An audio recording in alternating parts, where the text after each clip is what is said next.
That's not the right intro, Josh. No. I thought we need a new intro because we rebranded. We're on a That's lean not budget, Legos. guys. Kristi, We're on you a need lean Legos. budget. But welcome to CS and BS. But I am perfect. Full of BS right Because now. this We're all is. full of BS. You are perfect. I'm here today. So what the listeners don't know is that right now, well, all of our co-hosts except for myself are playing with Legos in front of their screen. I'm not playing with Legos. I had a different toy. Okay, we're playing with toys in front of the screen. Mine's a Star Wars Lego. Should we start over or should we just go into it? I guess we're cares? just going to roll. What do you mean? Why? the This BS is good. Let's It's the talk BS about piece. the most should we talk about important Mickey? moment. Let's talk about Well, Mickey, the yeah, most like- important moment. I think we need to. And then So, I think, yeah. Mickey, as of this moment, we're recording this on Monday the 26th. Mickey has June been 26th. You have to say June the month. 26th. Yeah, okay. Yeah. Thank you, Kristi. June 26th, we're recording this, and Mickey has been kicked off, suspended from LinkedIn for about the past 8 days. Mickey, I wrote you a song. No, John's thanks, gonna play a John. song. You ready? Oh my God, what is it Yeah. called? Yes, I'm ready. Let's go. Oh, it's really out of tune. I can't. Yeah, it's good. Go. Goodbye, Mickey. Goodbye, Mickey. Goodbye, Mickey. I need you on LinkedIn. Sad. Yay. I feel like we should have like a little funeral for him. Like he died. Like I really feel like. Oh. That was I'm back. beautiful. Hey, John, before we go back to Mickey, I was riding the bus in New York, Manhattan this weekend. Yes, that's right. I take the Why bus. were you on a bus? Yeah, Because is that I the have above grit ground? and I'm a man of the people. And I was riding the bus and I was on Spotify. And you know what I was listening to, John? Was it a song Were you listening to John's that I music? wrote? It was John's music. I was listening to your new song. Isn't it so good? It's really, thank really good. He's You so and a- talented. You and about like 7,000 people in Finland. Somehow I got added to a Finnish big in Spotify Finland? playlist, and it blew up over the weekend. So I apparently I need That's to go. awesome. Wait, what does blew up mean? Like, tell us about this. I just got added to a playlist, as you know, the algorithm worked in a very small European country with socialistic appetites. So it was pretty cool. I don't know. I woke up on this morning to like 7,000 plays, which is like a quarter. Like it's like 25 cents in my monthly payout, which is great.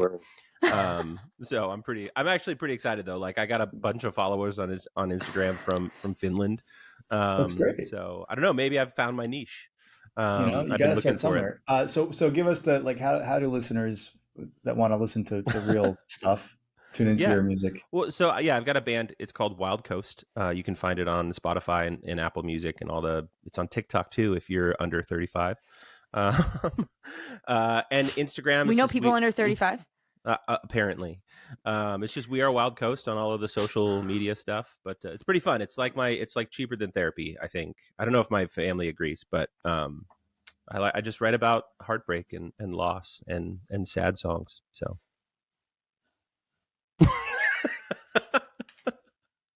I Cool. think your songs are beautiful. Thank you. I actually really And this is awesome because I get to talk and because nobody can hear Josh right now. So this is his mic's awesome. So off. even though Josh's We still can't hear mouth Josh. is moving, I can talk and it looks like Josh is contributing, but he clearly can't hear me.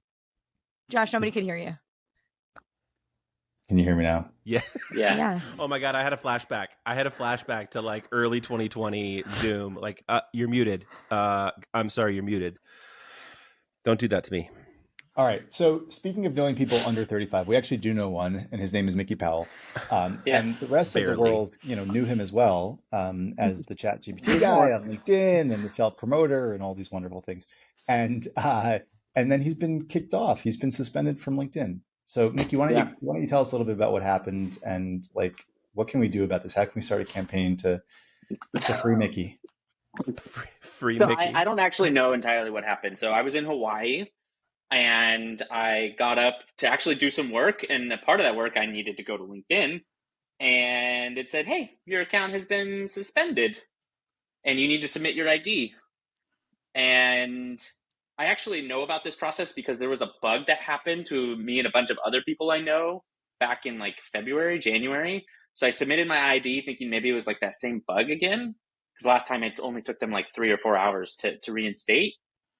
So submitted my ID, and they're like, hey, we'll get back to you in 3 to 5 days. And I haven't heard back, and now it's been 8 days, and I'm literally just like, I don't exist. I've had a few people reach out, be like, hey, where are you? Are you okay? Are you taking a break from LinkedIn? To which I replied, no, my entire self-worth is wrapped up in my LinkedIn persona, so I can't take a break.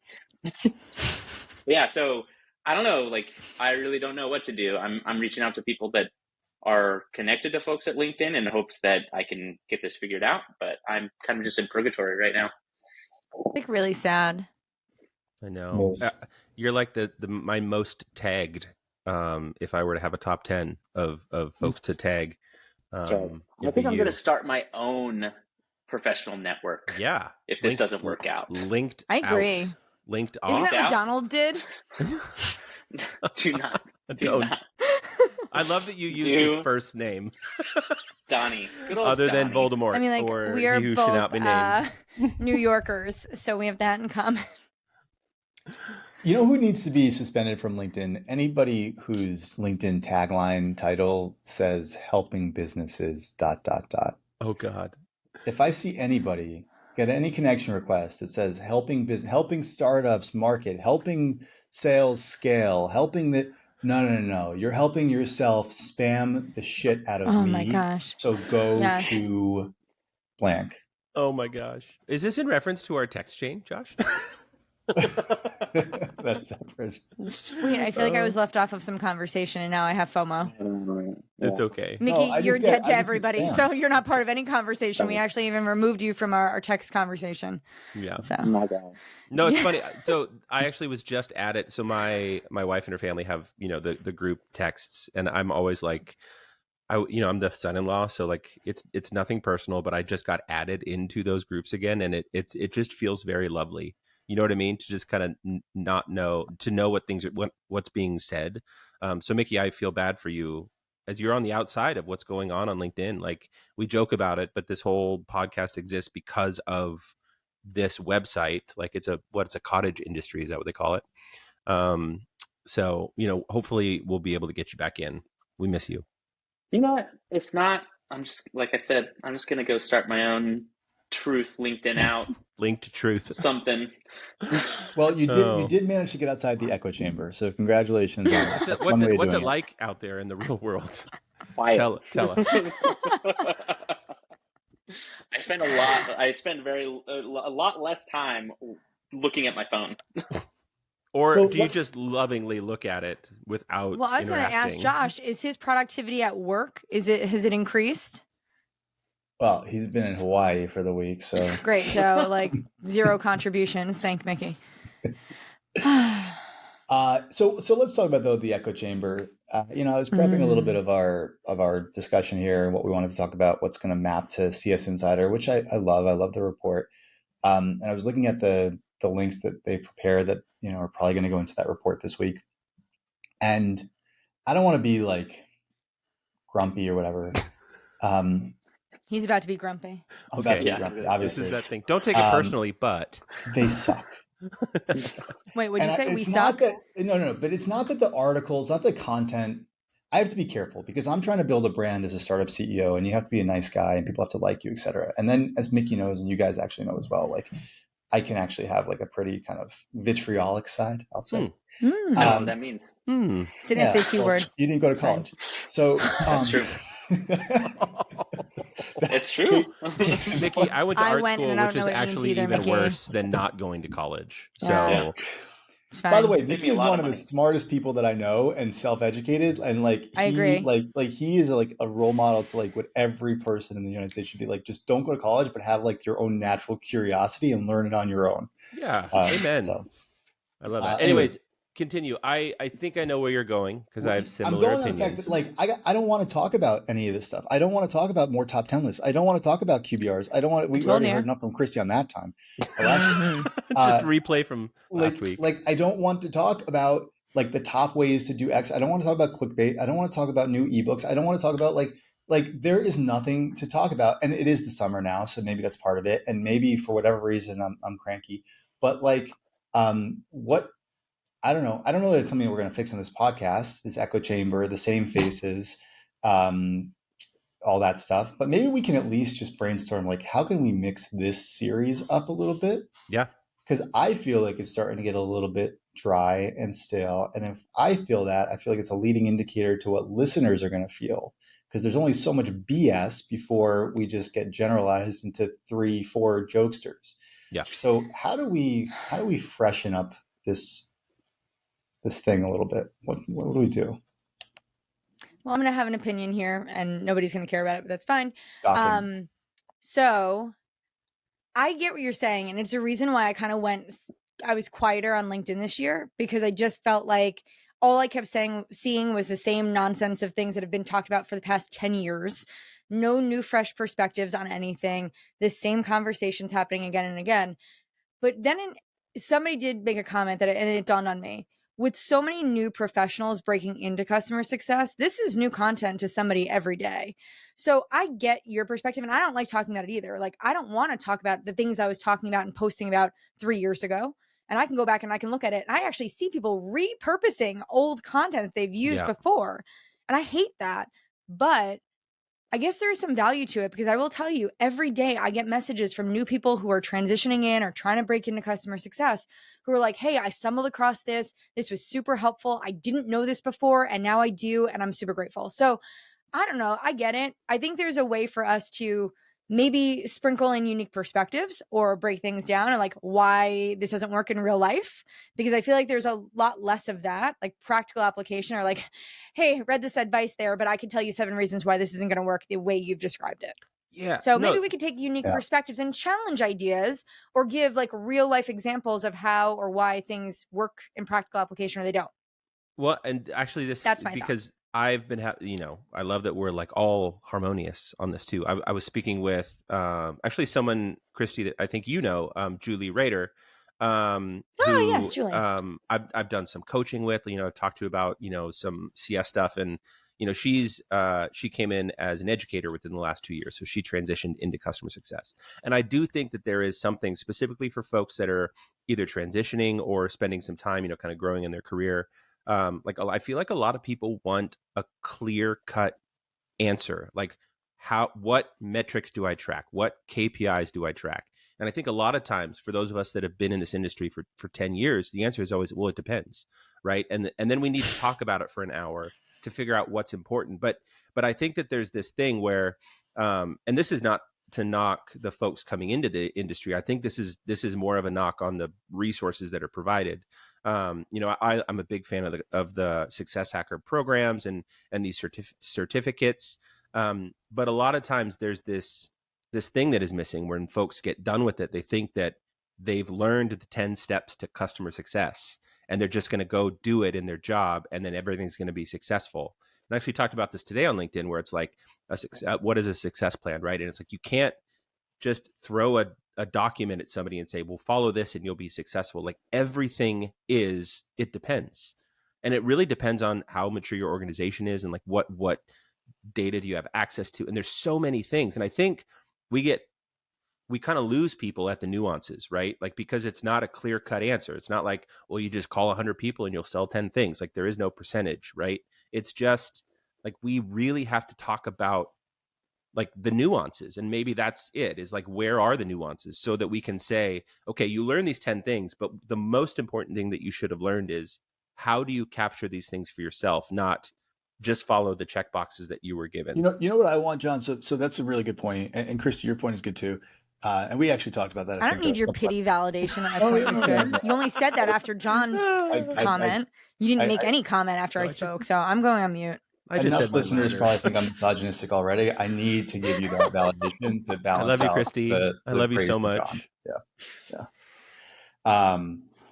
In any case, what do you think about that new Barbie movie coming out, Kristi? I cannot wait. I saw the previews this weekend. I took the kids to go see a movie. I'm really excited. I did not go see the Barbie movie. I'm not going to go see the Barbie. Well, okay. So, maybe I would have had like special access to get it, but I don't. But I didn't. And I'm not going to go see the Barbie movie because I heard it wasn't good. Or heard it wasn't going to be good. Ryan Gosling and Margot Robbie can do no wrong. They are Perfect. But they are continuing to project stereotypes. In any case, let's move on, getting myself into hotter waters.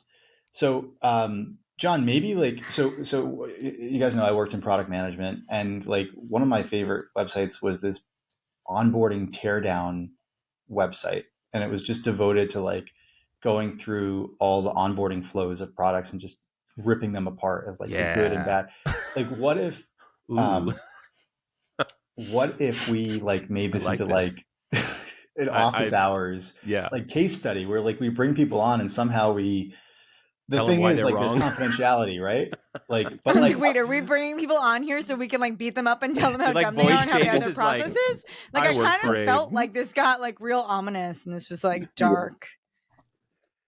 whatever. I mean, I didn't say it was a bad idea. I just want to know what I'm signing up for. You know what? I Actually, framed it the wrong way. let's start with UpdateAI. Yeah. Well, but what, the point that I'm getting at, and we can So start you with avoided that. UpdateAI's CS process because there is none, is to like go and bring on guests and make this like an open live office hours where people bring to us like problems or like their practical nuanced things that are going on. Yeah. And then we rip them apart in front of others. Well, it's less rip them apart and more help them. And I think, but this is the thing, like Kristi, like you actually do this for the articles, you know, your dear Kristi. And what I really love about the articles that you write is that they take a very specific question and you offer a nuanced approach. And I think at times what we see on LinkedIn and other social media is a generalized approach. Actually, like I hate creating for an algorithm because that's not actually creating for value.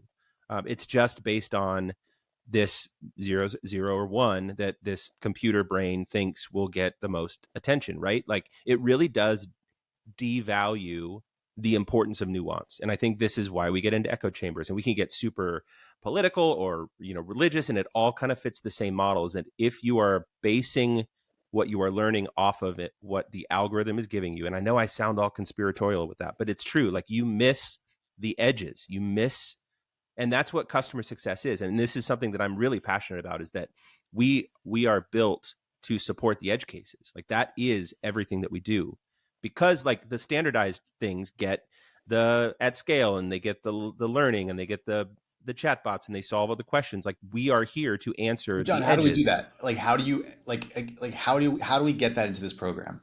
And I think it follows what you're talking about. Is I think it is that open call of saying like, let's talk, you know, I mentioned Julie, like she's got this thing where she's trying to figure out like how to track KPIs, what metrics. And it's like, let's take 30 or 45 minutes of somebody within reason. Obviously, like you can't share how the cake is made fully, but like, this is what I'm doing. And it's like, whoa, what metrics can you track and how can you tie that to value? And it becomes that like, yes, let's take these generalized approaches and we can break them up into onboarding or success plans or whatever it is. And then we can actually like, tear apart the bullshit of some of it, but also like say like, this is how you think about it from a nuanced perspective. Kristi, from your experience with just the decades of experience that you have, you know, Josh from the product side, you know, Mickey from, you know, Legos, I don't know.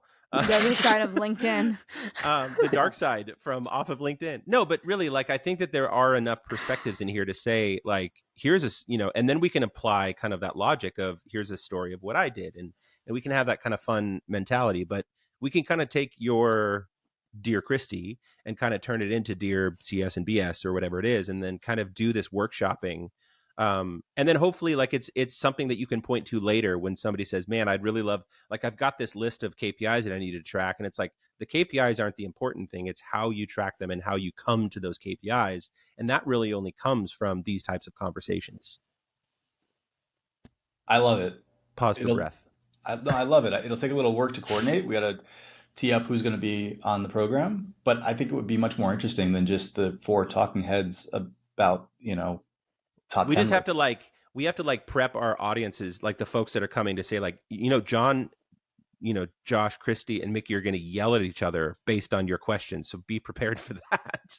Because I think we should have counter opinions. And I think we should have, you know, things that we disagree with. And like, we should be able to kind of like poke and prod. And hopefully like we learn something too, right? I mean, that's the end goal for me, is I want to get better at what I do. I love to make people laugh, but also like I have a job that I do every week. And if I can gain some value from, learnings here, then, you know, it's a win-win. Okay. I'm going to disagree with you. I actually. Yes. Here it goes. Let's go. So I do agree with the premise that like CS is in this position of having to deal with all the variables and all the edge cases. But my opinion is when you're dealing with circumstances like that, you don't need to skew more towards the variables or the edge cases unless those have a crazy high upside or crazy high downside. Mm. And I think it's usually more important to have good foundations. Yeah. So how do you build on foundations when you're, like, to push that analogy to its brink, like you're built on rocks? Like you talked, so many of these startups do not have good foundations. They just move into, this is driven by revenue. It's because, like, we're going through this process. It's really frustrating right now where we have to implement success plans. And like, I'm vocal about this. Like, I'm not going to talk crap about anything because it's a process, right? We're all learning, but it's like, if you're just creating a success plan because somebody told you to, that's the wrong reason, right? And we get into this thing where you have 50 CSMs that create success plans, and then the next year it's like, what's the value of that success plan? If it's just to check a box, it's not actually to gather and to capture the success of a customer, right? And so I think that's where some of the friction could come in, is like, what are you doing just because you were told to do it? And then how do we do it better? And how do we empower folks to actually go back to their bosses and say, I see where you're coming from. It's important that we have these ideas, but let's think about it this way. And then offer building blocks, to your point, Mickey, because I agree with you. Like, how do we help people kind of tear down what's been done and then rebuild a foundation based on, like, actual value, you know? Because we got to check the boxes at some point. It's a job. Like, our bosses are going to tell us to do something that we have to do. And if we're not empowered, which we should be, to say, you know, I agree with you, I can get this done, but here's a perspective that you may not have thought about, and I'm going to offer you this perspective, right? And then you can build something that will get you to the end goal, but also that will be valuable long term. John, what was the TLDR of that in one sentence? I don't know. I feel like I lost the plot a little bit. I'm making a comment. Hold on. Let me go. I'm going to take John's. I'm going to do something with it. I blame the leaders. If you're a leader and you're asking your team to do something and you're not giving them a clear understanding of why and the impact and helping them understand that, how can we expect them to take a unique approach or tailor it or do anything, right? Like, they don't have the context. And this is why we all operate in this box checking motion. It's because that's how it's being operated internally. It's someone's telling me to do something. We're not having any context provided along with it. So all I know as a CSM is I got to go do this thing because I was told to do the thing. Yeah. So I think it's the leader's fault. As a leader, I'm going to blame the leaders. Here's a really specific example for people that are listening that we see all the time. Think about your CRM or your CS platform, whatever it is. How many fields, drop downs, boxes are not used consistently? Yeah. They don't have clear definitions of what goes there and when and why. There's permutations of it, or it's like, customer success onboarding deprecated. And it's like, this shouldn't be there. That's an example of not having a clear vision, a clear architecture, clear and easy, concise way to approach things. And I take great pleasure, and I've done this in many different companies, many different times, I start cutting things away from processes and from CRMs or platforms or whatever until it gets down to the bare bones of like, this is what we have to do our job. And if I implement something and it's not used or it's getting in the way of like the main goal, I will roll it back and I'll take ownership and be like, hey, I asked you to do this thing. It's not working for X, Y, and Z reason. We're not going to do it anymore. Yeah. You know what? I'm a big fan of that. You guys know the show. I don't know if it's on anymore. It's like called like Dirty Jobs. And this guy, right? You go Rowe. and like Mike Rowe. Mike Rowe. Okay. And then there was also like Undercover Boss, whatever. That would be a fun thing to do. 4 of us undercover in a CS organization. Ooh, I like that. But like, what if we invited somebody on, and it wasn't necessarily like, hey, come tell us about your problems and we'll solve them for you, whatever. Because like, who's going to volunteer for that? But what if it was just like, hey, come describe like a day in your life as a CS operator. Yeah. And then we break it down. Okay, tell us about onboarding, tell us about your productivity, tell us about your whatever. And then we can just kind of give our opinions, wanted or not. I mean, but I also think that there is value in that. Like, we could break it into segments, we could break it up into industry, right? Because this is the other thing is, like, if you're dealing with like a consumption-based model, your KPIs are going to be different than you are, on something that is not, consumption-based, right? Like, if you have to sell something every single month and you have to use it in order to renew, that's a different model and the KPIs are going to be different, right? So it's like having these things and talking through why it's important to pay attention to onboarding and when it's important to implement changes into process. And Mickey, I'm a big fan of what you were talking about is like, maybe that's one of the sections is like, what's the worst part of your job? Like, what do you wish you never had to do? Like, or, what's something that you feel like you're just checking the boxes on? And then maybe we can use that to key in and say, is there an opportunity for you to change the process here? Or is this something that, you know what I mean? And really kind of like, look for those it's almost like therapy for CSMs to kind of walk away. It's not only therapy. Sorry, I'm going to jump in because that's actually a very, very, very good point.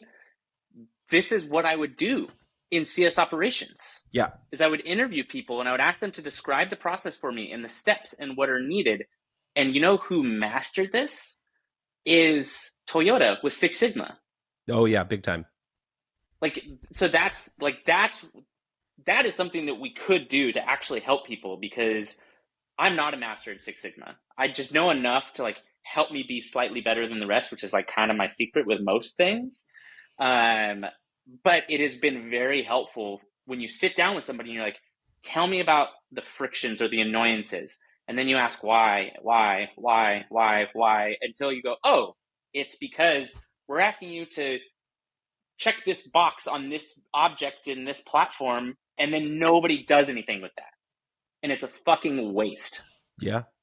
No, I mean, I think a lot of the time that we spent, I do think that a lot of time that we spent as CSMs is spent checking the boxes. And this has been something that I'm really trying to unpack for myself as I'm looking at leadership opportunities and like really wanting to move and like upscale my career. It's like, how do I make sure that like if I implement a process that I don't just like set it and forget it on literally everything. And this last year and a half in my job is I've been rolling out a lot of processes and a lot of things haven't worked. And I've been really focused on, okay, we're not doing this anymore. And setting people up saying, we're going to try this for a quarter. If it doesn't work, we're going to try something else. Kind of getting into that habit of not just adding process on top of process, but if I'm going to add something, I want to make sure that I remove something as well, right? Because we're so surrounded by burnout and we're so surrounded by just the overcomplication, do more with less. And it's like, that's, if we're not tying it to value, Josh, back to what you're saying earlier, like if you want to TLDR it, like what's the value of these boxes that we're checking? Like define everything. And if you can't, then why are we doing it? So what's the structure of this thing? We're inviting CS professionals on the show. Do a whole lot of ketamine and we're going to... We're going to disassociate for 40 minutes. 40 minutes. It feels like 1997. Just completely re-engaged in the conversation at that line, by the way. Actually, I've been sitting here waiting my turn to say something, and then as soon as you finished, Josh jumped in, so it doesn't even matter. Kristi, speak. Go. No, I don't even remember what I was going to say. I just muted Josh. Okay, I remember what I was going to say. So, John, you make a valid point, but if you are a great leader, your team should be empowered to challenge processes that don't work. So you shouldn't need to go check back in on things and say, hey guys, how's it doing? They should be telling you this doesn't work, or this isn't necessary, or we need to do this instead. I will tell you, every team meeting I have, someone on my team is telling me something I built is dumb. And they explain it to me. What's this leader hatred today? These are our ICPs, yours as well. Like you're self-deprecating. I literally live my truth. I don't know. No, I think that there's things that leaders do well, but I think most of the time they do more not well. So then let's have leaders on the show and rip them a new one. Yeah, listen, I think it starts at the top, right? Let's help them. Let's get Nick Mehta back. I just think no, I think it's a tough no. He has stuff to focus on. He's busy. No, I just think that it is the leader's fault. And I do think it's because so many leaders are in positions that they're not really qualified to be in, if I'm being very honest. Right. I think that they are. Show. We tell them why unqualified. Should we start a podcast called Unqualified? Hashtag So they show unqualified. up, and then we let them know if they should be allowed to keep their job or not. Yeah. And then we have their CEO dial in, but he's on mute until we come up with our thoughts, and then we bring them off of mute, and then we welcome them to the conversation, and then we fire the leader live or promote them, like we do something like that. You're gonna get more money, or we let you go. You know, I got to be honest. Can I just pause real quick? Half of the time when we're on these, I forget that there's at some point somebody else is going to listen to us talk about these things. I think that's actually kind of a good thing. And I want to warn us, I don't think we need to over-index on changing format. Agreed. Like, we can do different things. If this is a slow week for the CS Insider Report, just like a slow news cycle, cool. Let's do something different like we did today. Do you want to talk about the submarine? Is that... Oh. Nope. No. But I also think as the advisor to CS Insider, like, this is one of the things, like, you know, Brandon and Ashton and I constantly have threads about, like, what are we doing? What's working? And I think that it's valuable for us to take a moment to say, like, you know, I mean, our subscribers are growing, and people are still, like, you know, adding themselves to these newsletters, and there's still a lot of value that's there. And that's great. Yeah. Like, I think maybe there's also, like, a way that we can edit what we're doing. Like, what's the value that we're adding? And I want to make sure maybe that's a part of what we do on a weekly basis is, like, let's just make sure that, like, we're checking that, you know, we're adding value. And Josh, you know, you brought in your buddy who wrote that book, you know, a few weeks ago, and I really enjoyed those conversations. Maybe that's something that we do every couple of weeks. His name was Damien. Beautiful man. We should bring in some leaders to add, like, kind of like have a topic, have somebody that kind of brings that in. And maybe it's, you know, folks that are listening, like, if you guys have something, the 12 people alongside my mother-in-law who listen to this, like, if there's something that, like, you have, like, a burning opinion on, that you kind of just want to rant, like, this is one of the things that I've always wanted to add is, like, a rant wheel where we just kind of take topics and we spin a wheel and we just kind of go off on it. Sorry, have we not been doing that? No, I mean, that's all that we do. I mean, I thought like, we just show up to rant. That's why I come. And where we can add somebody in who has an outsider's perspective on the four of us, because we're all best friends and we text every day, and Mickey's a ghost right now, but he won't always be. Like, and we just kind of, like, I really like what you said, Mickey, the TLDR, because that's, like, maybe that'll be my podcast. Hey, John, say less words.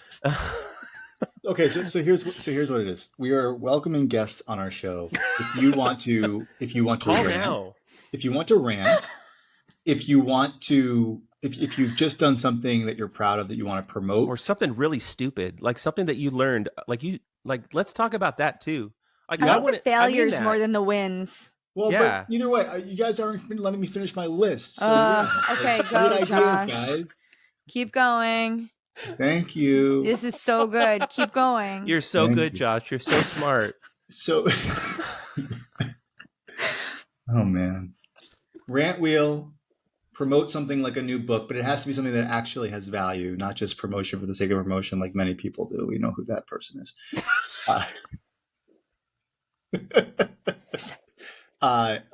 If you have a challenge you want to talk about, I think we could also have, if you want to, like, talk about your career, like, get into CS, right, and learn what that's like. And have questions about, like, these are the. I guess we don't give it a good look over here. No, but I also want to hear people that just broke in. Like, I would love to hear somebody who came in from outside of this industry. Like, this is my first year, and holy shit, guys, like, I'm not cut out for this. Like, or, you know, like, I want to hear some perspectives. Maybe they're cut out for it, but I'd like to know, like, what they thought it was going to be versus the reality. Yeah. Like, somebody come on and tell me, like, a year ago when you were begging for your first CS job, you were begging and you got it.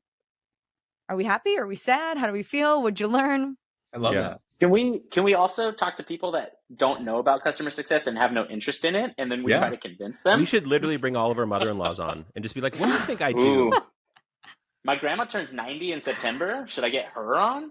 Prime candidate. Absolutely. I would love Rosalie that. Powell. Seriously. Let's do it. That's not a joke. Bring your grandmother. I would invite my mom. My mom actually listens to all the podcasts, and she's an avid follower of my content.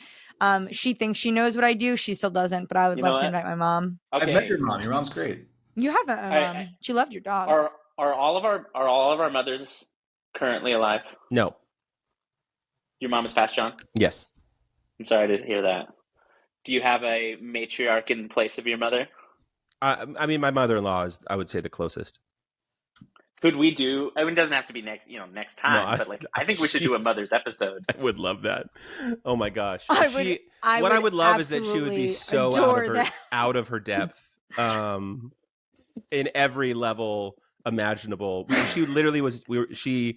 So she had the kids out in California for about 2 weeks, and they just dropped them off. I'm in Raleigh, and so we were sitting at the kitchen table on Wednesday, and we were talking about. It's like, oh, I'd really love to listen to it, and I was like, here's why you shouldn't.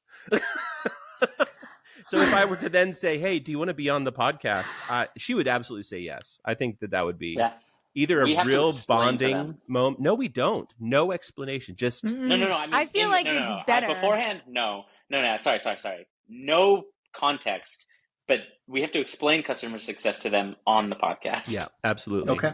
I mean, I'm a little concerned that this is going to spiral for me into an episode about my dating life from all the mothers. How about instead of your mother, the last girl that you matched with on Hinge?